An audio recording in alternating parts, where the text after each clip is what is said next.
Essa é a primeira parte da origem de vídeos da série de filmes de vídeo. Eu tô sem o microfone. Essa é a primeira parte da série de vídeos sobre a história dos filmes de artes marciais. Podemos dizer que o início dos filmes de artes marciais foi na década de 60 em Hong Kong, com a Shaw Brothers, né? A Shaw foi a maior produtora daquele período de filmes de artes marciais. Já existia em Hong Kong outras produtoras, né, que tinham alguns outros títulos, mas o maior peso, né, o maior nome dos filmes de artes marciais com certeza foi com a Shaw Brothers. Inclusive vários clássicos que a gente adora, vários clássicos aí dos filmes de artes marciais foram da Shaw. Já existia outros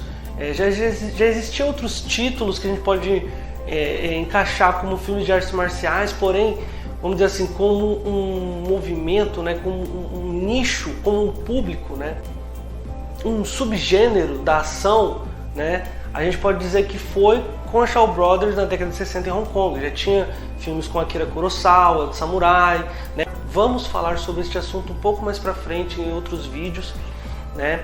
Mas já existiam algumas coisas, mas como um movimento, como um nicho, um público, né, um subgênero, ainda não. A gente pode dizer que isso foi na década de 60 com a Shaw. Os filmes eram adaptações das óperas de Pequim, né, do teatro chinês.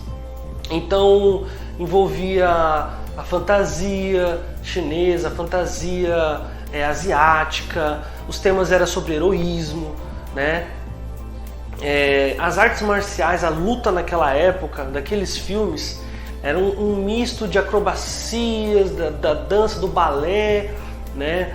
Com os movimentos em si das artes marciais, com os movimentos, né, de luta, né? Eles fizeram muito esse misto naquela época. Então as lutas eram muito apegado à dança naquela época, certo, gente? Como eram adaptações, né? O cinema ainda era muito novo ali em Hong Kong. Então, vamos dizer assim, que muitos atores da ópera chinesa migraram.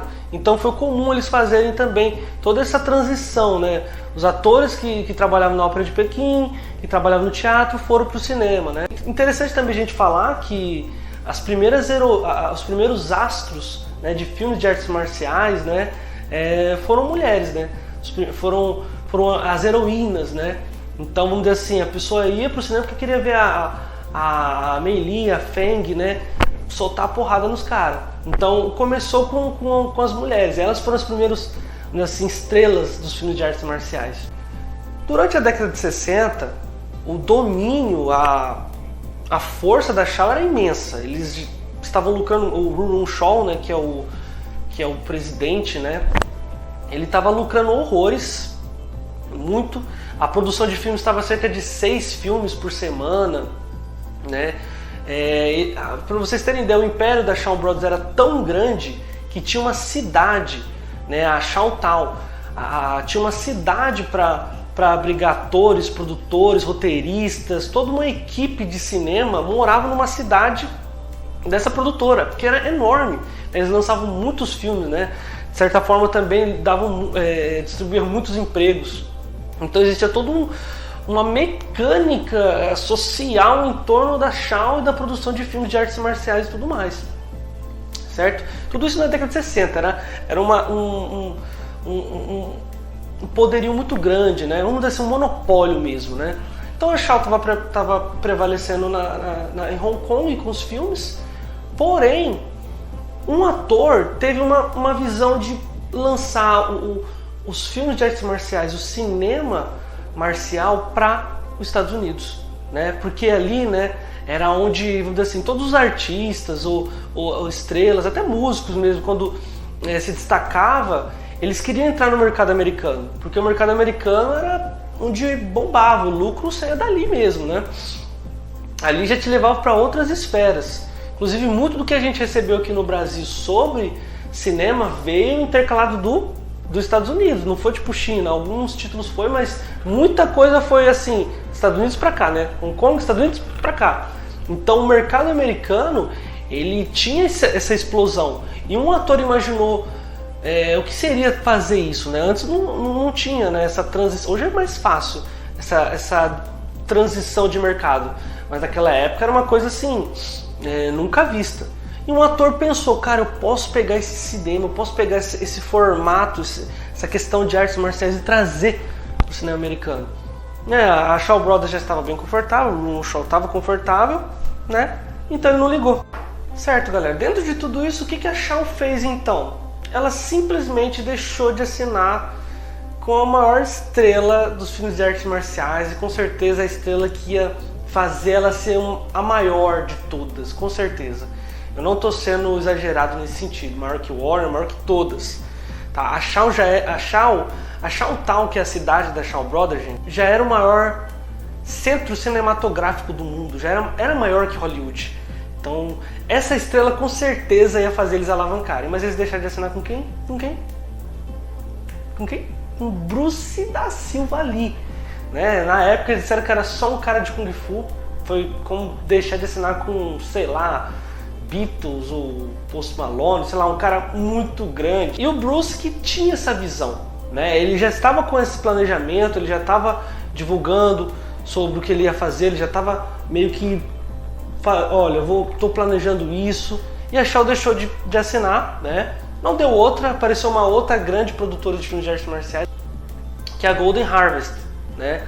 A Golden Harvest assinou com o Bruce, né? E não deu outra, gente. No primeiro filme ele já desbancou todos os recordes da Shaw lá em Hong Kong e já se tornou muito famoso nos Estados Unidos, né? Mas isso veio a ficar maior.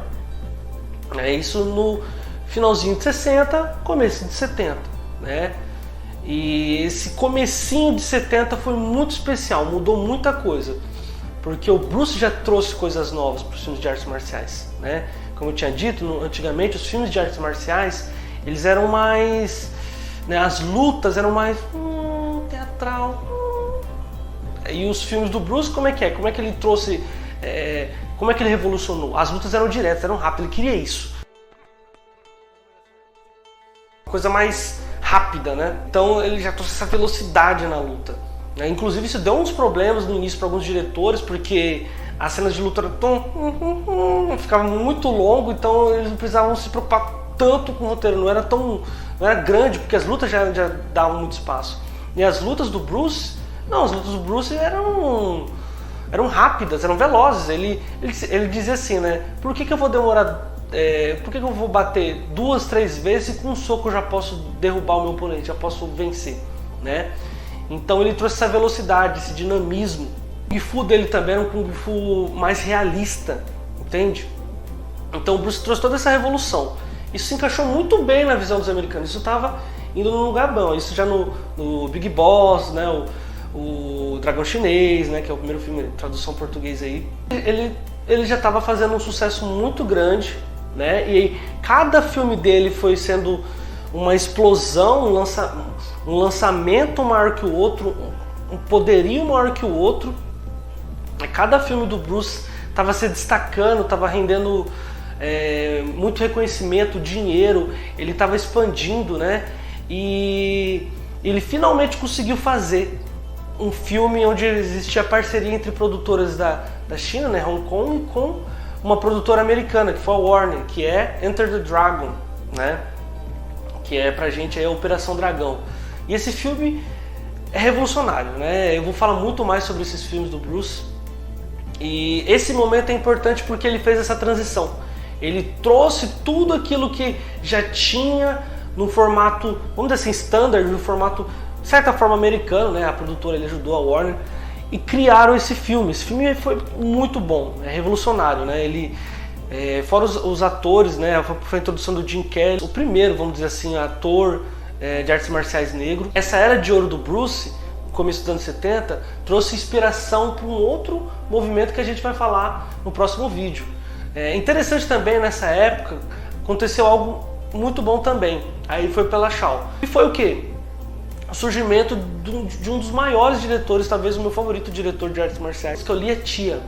Ele também trouxe uma mudança para os filmes de artes marciais, né, do que era feito na década de 60, que era mais adaptações da ópera chinesa, que mostrava o Kung Fu. Ele mostrava as lutas de Kung Fu como ele era realmente treinado. Fora que os takes de luta eram mais longos, né?